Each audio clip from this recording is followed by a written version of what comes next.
التي ستكون حول بعيدة نوعا ما عن الأركيولوجيا أو الآثار، ستتناول جانبا تاريخيا يتعلق بمقاومة الرومان في بلاد المغرب القديم، خاصة بتطرق لواحدة من أهم الثورات التي ارتبطت كحركة ارتبطت بين جانبين، الجانب الاجتماعي والجانب الديني، وهي الثورة الريفية التي كانت واحدة من أشرس الثورات التي ربما عجلت بنهاية الاحتلال الروماني لبلاد المغرب القديم. سأحصر هذه الثورة فقط فيما بين سنتي 400 أو 347 و 411 للميلاد.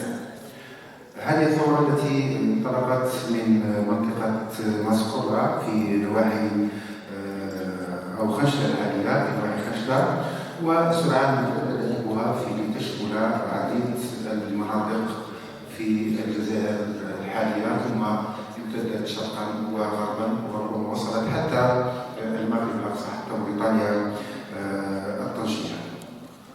هذه الثورة التي جاءت في الكثير من النصوص، خاصة نصوص المجادلين من أمثال أوطار الميلي وأيضا القديس أغسطين، وهما اللذان بينا عنف هذه الثورة ومنحاز كثيرا إلى الاحتلال الروماني من خلال تصوير أبطال هذه الثورة أو من قام بها الثورة بأنهم أو بأن لا إنسانية لهم في معاملة الروماني الذي يأسرونه والذي يتعاملون معه. أول ذكر ربما يذكره أوطار ميلي في سنة 340 أو بين 340 340 لما يقول بأنه في سوق أوطاريا ظهر مجموعة من المزارعين أو الفلاحين آنذاك الذين قاوموا الاحتلال الروماني أو أبدوا مقاومة للرومان، لكن بحلول سنة 347 نجد أن الإمبراطور آنذاك أرسل ما يسمى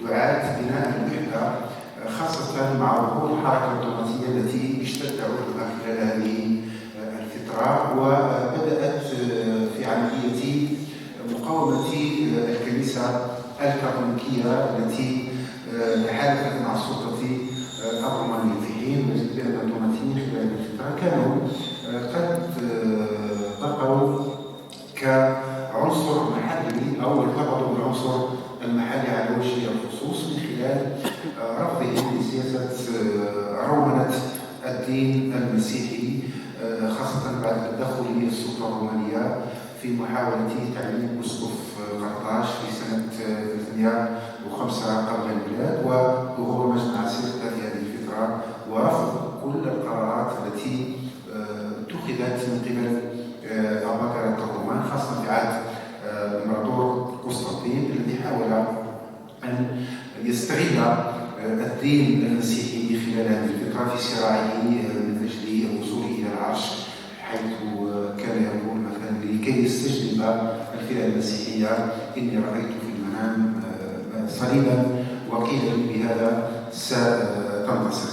على كل حال السلطة إذا حاولت أن تتدخل في شؤون الكنيسة المحلية، حاولت فرض من تراه مناسبا لخدمة مصالحها، في حين أن الدوناتيين الذين انتسبوا إلى دوناتوس أسقف الديار السود بنواحي خنشلة رفضوا هذا الأمر وقالوا بأن هؤلاء الناس إنما كانوا خونة وسلموا ما يسمى آنذاك يعني الأشياء المقدسة والأبواب المقدسة للسلطة الرومانية، وأيضا قاموا بعملية إبلاغ عن أولئك المسيحيين الأوائل الذين عرفتهم أحداث باطنة في سنة 82 للميلاد.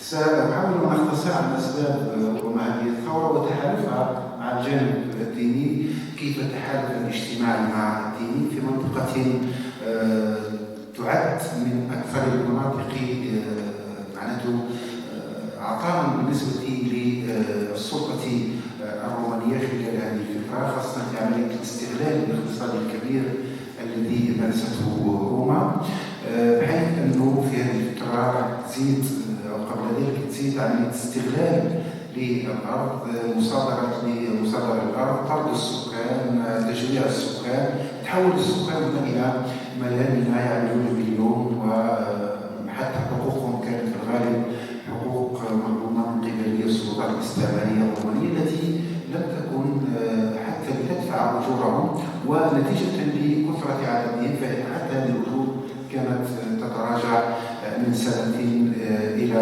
أخرى، حتى وصلوا إلى هذا الحد، حد الانتقام من السلطة الرومانية ومن الملاك الرومان الذين يعني قاموا أو استغلوا هذه اليد العاملة لزيادة أرباحهم بطبيعة الحال.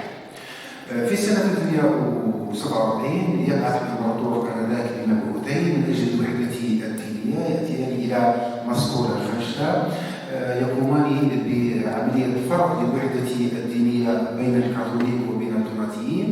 هنا يظهر الريفيون أو الدوارون كما سموهم أو الريفيون لمقاومة هذا الأمر، حتى يكون بورتا ميلي خلال هذه الفترة لقد سالت الدماء حتى الركاب، دلالة على فظاعة ما قامت به السلطة الرومانية في هذه الأحداث.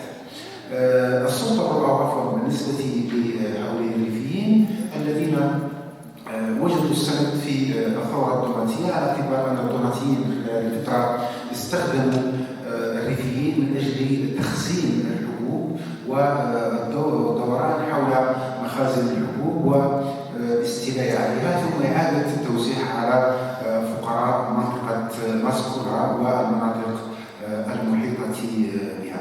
لا شك أن هذه الثورة التي لم يكن قادتها الذين سموا أنفسهم بالمصارعين وسموا من قبل المسيحيين الدوناتيين بجنود المسيح، وسموا بالخارجين عن القانون من قبل السلطة الرومانية، والذين حرروا العبيد، والذين أيضا أهانوا ملاك الأراضي، بحيث أنهم كلما وجدوا مالكا للأرض من الرومان إلا وأنزلوه من عربته وأمروا العبد بأن يركب هذه العربة، وعلى هذا الملك أن يسير أو أن يجري وراء هذه العربة، وقاموا بتحرير الكثير من هؤلاء العبيد بقطع أولئك يعني تلك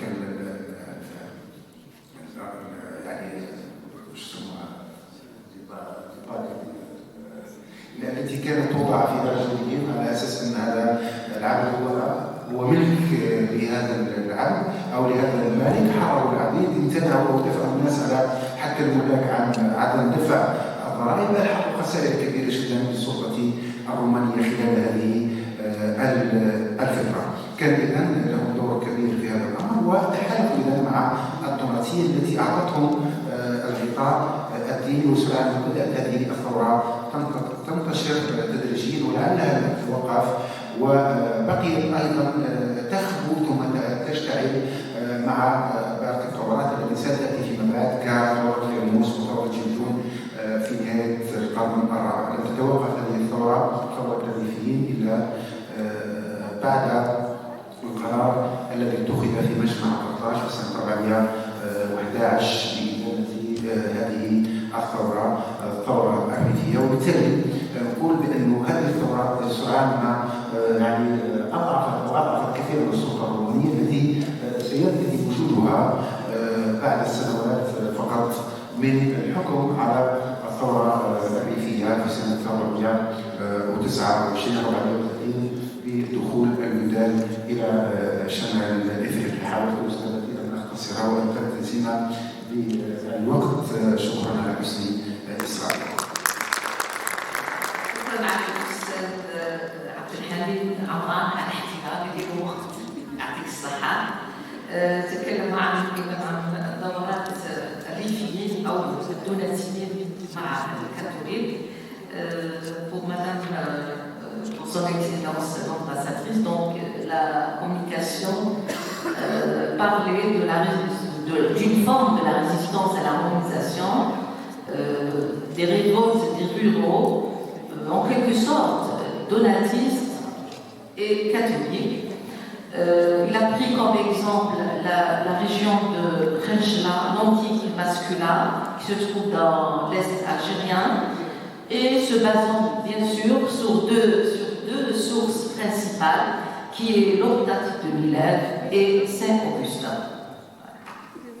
نمر مباشرة إلى المداخلة الرابعة والأخيرة في هذه الجلسة المسائية الأولى، وهي للدكتورة تسعدت إسماعيلي من متحف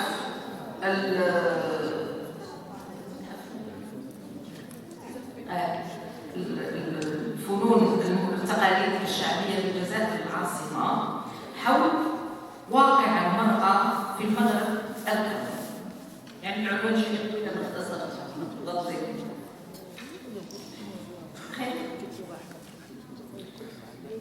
Comme le titre vient de dire, c'est la communication sur la femme, l'implication en Afrique, en Afrique.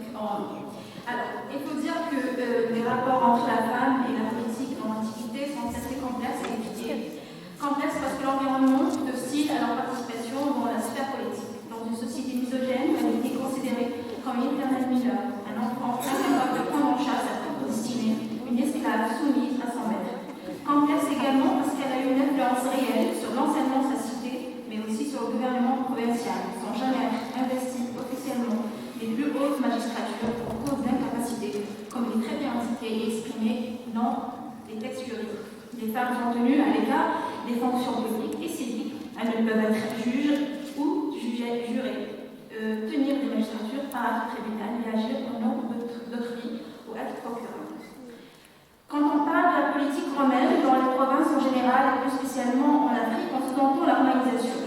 La romanisation, étymologiquement, a connu plusieurs définitions suivant le cours historiographique et l'évolution des recherches sur le sujet. Elle peut être définie comme l'embellissement et l'élévation de la cité vers un statut supérieur, comme le décrit M. Delissi dans son article Romanisation et assimilation. La création des cités romaines et la promulgation de nouveaux statuts, pour certains d'entre elles, a été perçue comme un indice de romanisation et parfois à grande échelle. La municipalisation a indiqué un des facteurs de romanisation voulu et décidé par les empereurs. Prenons cette interprétation de la romanisation comme le fil conducteur de notre démarche. Notre exposé aura donc pour objectif de comprendre exactement quel fut le rôle de la femme dans la politique de romanisation en Afrique et de mettre en évidence son action sur différents plans social, religieux et politiques dans la cité d'une part et la province d'autre part. Notre objectif est de répondre à la problématique suivante. Quel fut le rôle des femmes dans le développement de la cité africaine vers un statut privilégié et prépondérant? La participation civique de la femme est aperçue essentiellement dans deux institutions considérées comme des instruments à la fois de soumission et d'élévation, à savoir le patronat et le flaminicat. Au sommet du rang social, dans la cité et les provinces, le patron était à l'époque romaine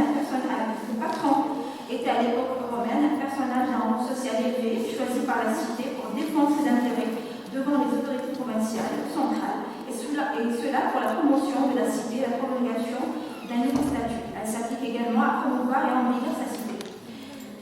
Choisir par les décurions les patrons comme le homologue mâle figure au premier rang de l'album municipal et comme membre honorable de l'ordre des Quenouillons. Le choix d'un patron était discuté au sein de la curie et donnait lieu à un vote. Ce vote est suivi par un texte de contrat et le patronat qui lie les citoyens au patron. Les tablettes de contrat des patrons d'Afrique gravées sur une plaquette en bronze ne sont pas parvenues. Néanmoins, une inscription provenant de Boulaléguia garde peut-être l'écho de ce contrat. Et cela sur le plan de la forme qui dégage un vocabulaire politique. Folkia Otata était de rang claricis et alumna colonia. Le terme alumnus souligne la parenté spirituelle et symbolique, un lien réciproque qui unit l'alma, la nourricière, la terre nourricière, alors almus, enfant de prédilection, le patron ou la patronne, par des actes de bienveillance et des devoirs pour l'intérêt de la patrie. La patronne représente de puissants intermédiaires entre Rome et les communautés pouvoir municipal, entre l'empereur et les notables locaux, ce statut politico-social éternisait les noms d'une vingtaine de femmes africaines sur des inscriptions reflétant l'élégance des cités anverséennes. Cette reconnaissance s'exprime surtout à travers des dédicaces et des remerciements sur des bases de statut. C'était le cas d'Alelia Kelsineliai, patron perpétuel de la police de Tubulminus, à qui l'Ordo Didia va recevoir le statut. Et la patrona, Yulia Mebia de Boulalibia, a fait bâtir des terrains, renforcer l'attrait de la ville natale et améliorer les structures sanitaires. En retour, la cité lui offre une statue dominant l'entrée de la ville. Sous son triple aspect religieux, politique et économique, le flaminat apparaît bien comme l'une des inscriptions les plus valorisées et valorisantes. L'Afrique a fourni un très grand nombre de textes épigraphiques concernant les familles. Ces dames qui doivent adopter une prestance matronale doivent refléter le modèle de la matrone idéale, dotée d'une autorité sociale et morale, assurant la diffusion de l'idéal aristocratique et sans doute du genre de vie à la romaine. Cette prêtrise est attestée par 70 textes concernant aussi bien le flaminat municipal que le flaminat provincial, appartiennent surtout au IIe et IIIe siècle et proviennent pour la plupart d'un fonds consulaire.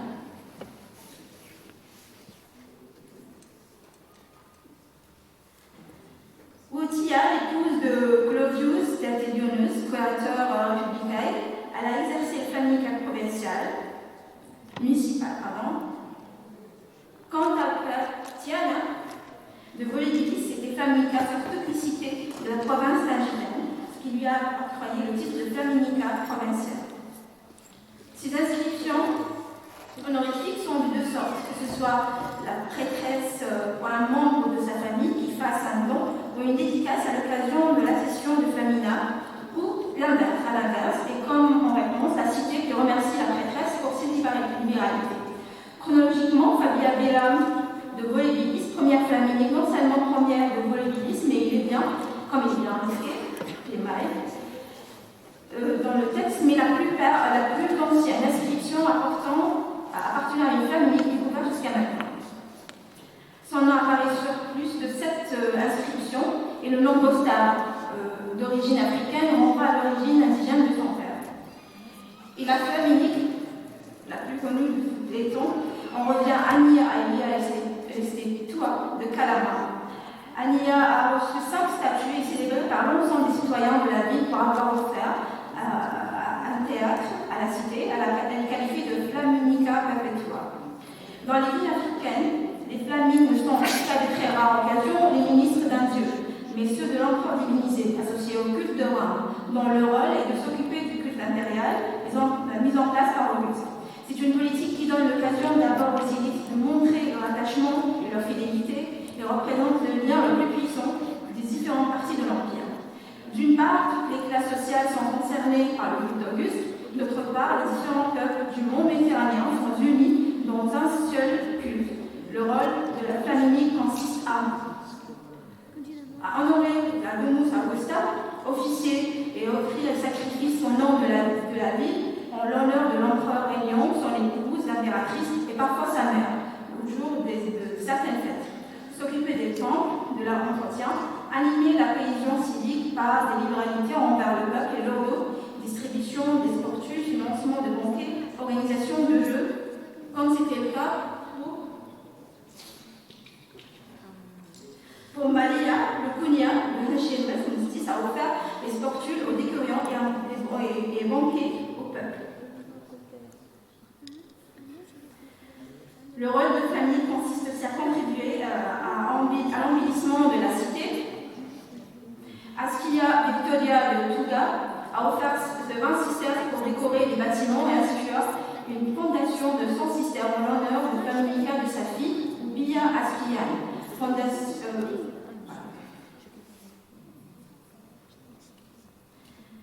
Et pour conclusion, la femme avait un rôle important dans la dynamique de la romanisation, suivant le modèle de citoyenne active, une matrone exemplaire, d'abord sociale, car selon Ivan Tébert, c'est un phénomène de classe, animé par des élites locale, religieuse à travers sa contribution dans l'instauration de l'ordre religieux officiel de l'Empire, politique puis son mise en œuvre des modèles institutionnels. Et enfin, économique. La femme ne contribue pas seulement avec le concitoyen mâle aux activités civiques, politiques ou religieuses, elle partage également un espace monumental dans leur cité. Les citoyens ont décidé de rendre hommage à leurs bienfaitrices, exprimer souvent leur connaissance pour les libéralités, les services qu'elles rendent. La normalisation de la cité africaine n'est pas pour autant engommer l'appartenance identitaire et la caractéristique originale de la personnalité des femmes africaines. L'étude nomastique révèle l'appartenance identitaire des femmes et les exemples ne mentent pas. Antonia, dont le prénom est d'origine latine, son surnom africana révèle son origine géographique. D'autres personnes gardent le nom libique et là on revient à la première famille, une femme bien intégrée dans la vie romaine, dont le père est d'origine africaine. D'après le nom, Fabia porte un surnom africain, une manière de certains Africains africanisés d'affirmer leur appartenance à la terre d'Afrique. Merci.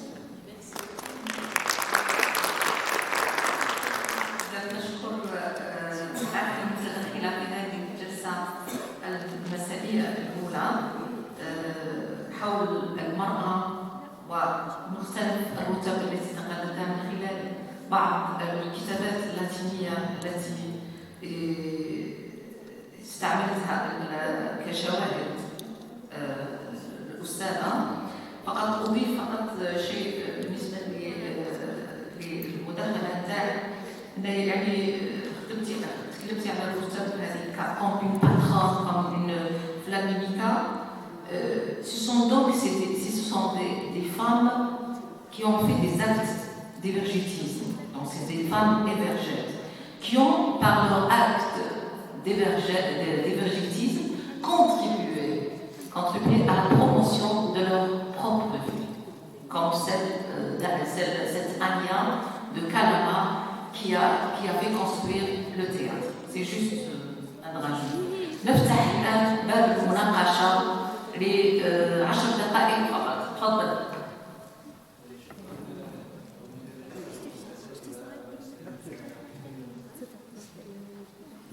شكرا رئيس الجلسة. كذلك أشكر الأساتذة الكرام الذين حضروا في هذه القصة واستفدنا منهم كثير. ثلاث أسئلة. السؤال الأول إلى الأستاذة ماضي خالدية هي عدم رومنة الجالية اليهودية، معناها نسبة كبيرة لم يتم رومنتها. هل ما جاء على لسان الأسقف أغسطين هو أن بعض الجالية اليهودية لم تسكن في المدينة وإنما أقامت في الريف وكانت تتواصل مع الجالية البونية، معناها الاحتكاك البوني العبراني هو الذي أدى إلى عدم رومنة هذه الجالية الوافدة. كذلك الرسائل التي بعثها الأسقف أغسطين إلى القدس، إلى الأساقفة في القدس، جيرون وجون هو يشتكي من تواصل احتكاك بعض اليهود مع السلطة الرومانية في الريف، مع الأسقراطيين المالكين هذه الأراضي الريفية. السؤال الثاني إلى الأستاذ عمران، هل العمل الغير مسؤول الذي قام به دوناتوس في تعامله مع المبعوثين الامبراطور في سنة 347 هو الذي أدى معناها هو الذي رفع سقف السلطة الرومانية في سقف الدوناتية في المجتمع؟ سقف الدوناتية، العمل الغير مسؤول الذي قام به دوناتوس في 347 من طرف المبعوثين الامبراطور هو الذي معناها ساعد أو أعطى ذريعة للسلطة الرومانية في التدخل المباشر للدولة. كذلك الأستاذ تسألي لدي سؤال آخر، هو أن إذا نعرف قيمة أشيائنا المقارنات المرأة والرهبان، معناها المرأة التي حملت رتبة كهنوتية، هل لك أن تقولين كم امرأة من خلال النقوش حملت هذه الصفة الكهنوتية؟ نعم، وشكرا. شكرا. سؤال آخر. تفضلي أستاذة.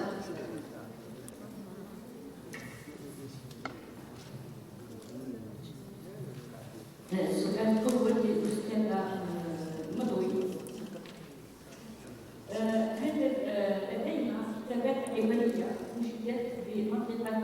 Bisca.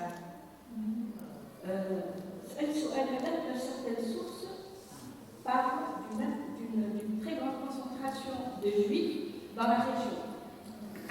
Et s'occuper surtout de l'artisanat, notamment des bijoux. Voilà.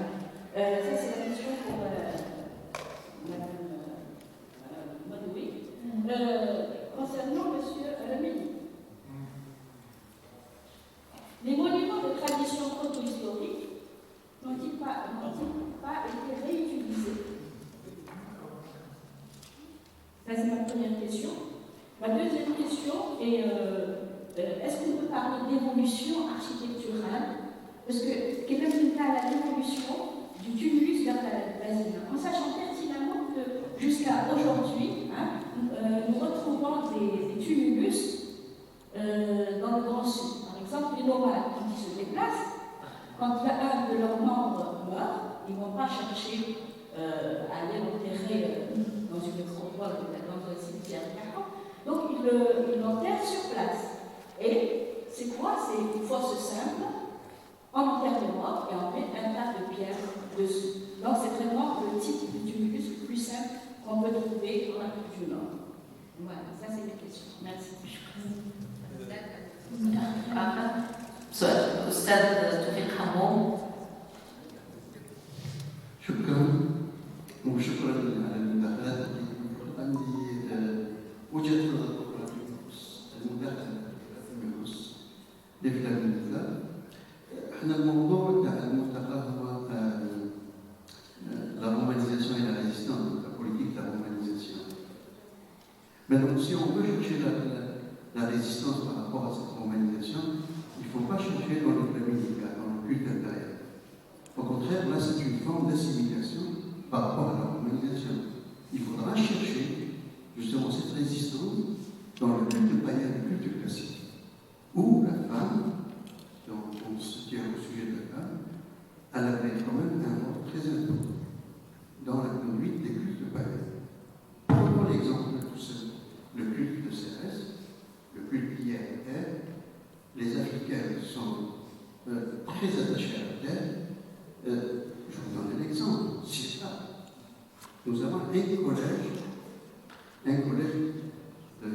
des prêtresses de Cérès, dirigé par une matrone, donc la Sakiata maintenant. Et là, si on fait une analyse, une étude approfondie, on y trouve des formes de résistance à la romanisation. Mais par contre, le culte impérial, au contraire, c'est une forme d'assimilation à la colonisation romaine. Je vous donne un exemple aussi. Le plus ancien flami d'Afrique du Nord, qui est d'origine de Reichland, donc on retrouve son inscription à Aja-et date de 40 après Jésus-Christ, donc à l'époque de Ptolémée. Donc la forme d'assimilation de la romanisation en Afrique a commencé déjà en 40 déjà à l'époque. Et la forme, pour bien sûr, la résistance à cette romanisation, il faut la chercher ailleurs.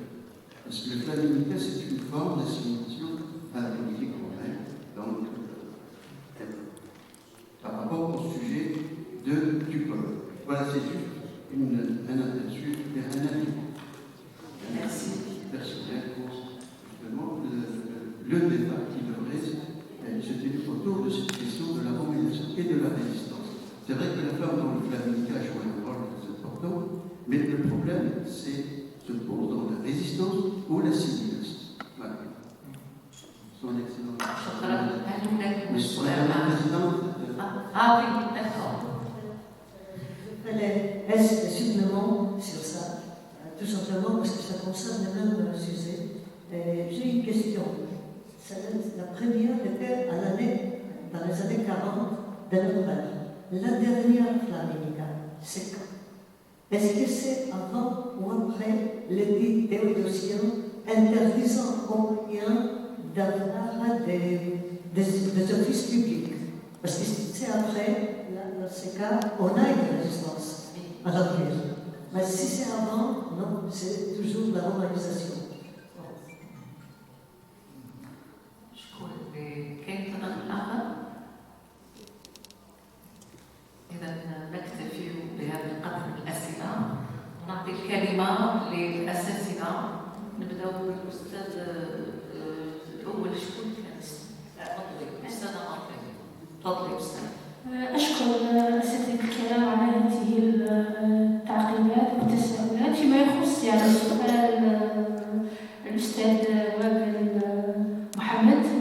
بشهادة قديس أغسطين والتي أكد فيها على أنه عدم تمدد الرومان في بلاد المغرب، رومان اليهود في بلاد المغرب القديم يرجع بالأساس إلى السكان الذين كانوا يسكنون الأرياف. للمؤكد أننا لا يمكن أن نقدح في شهادة القديس أغسطين باعتباره تقريبا كل المعلومات المستمدة عن اليهودية نأخذها عنه، لكن يعني نحن إذا ما عدنا إلى المصادر المادية يعني فقط لضيق الوقت ربما أنا لم أعرض كل المواقع الجغرافية التي تم فيها العبور على النقوش. أغلب هذه المدن كانت عبارة عن حواضر تقع على الساحل أو قريبة من الساحل. لا يمكن أن نجزم على أنه الريف هو الذي ساهم في عادة تمدد الرومنة، بالعكس هو الأساس على أنه معلوم لدى العامة الخاص على أنه اليهود كانوا من أكثر المجتمعات انغلاقا على أنفسهم، وإن ترومنوا فكان ذلك لأسباب اقتصادية بالدرجة الأولى، لدرجة أنه حتى الدراسات المعاصرة وهنا أخص بالذكر يعني أكثر ما اعتمدت عليه وأتصور هو أكثر من دراسة عن تاريخ الجالية اليهودية وعن مدى رومانتها حتى يعني باحتشام.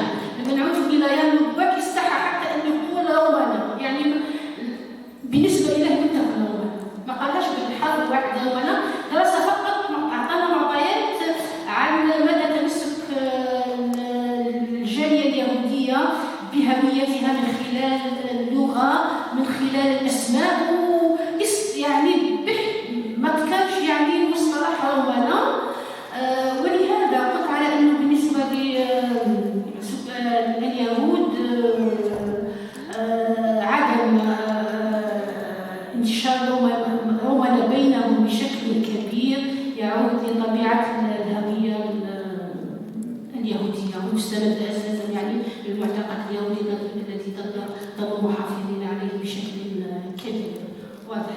بالنسبة للسؤال الثاني الأستاذ عمرون، يعني وأشكرك على هذه الملاحظة، لأنه أنا بالنسبة إلي لم أتعامل مع هذه الكتابة التعبيرية التي كشفت على مستوى مدينة بسكرة.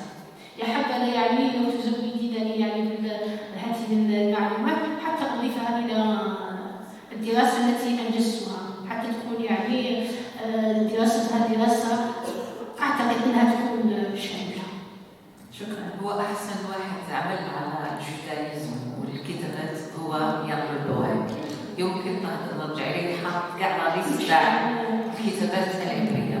ننتقل إلى الأستاذ رميلي.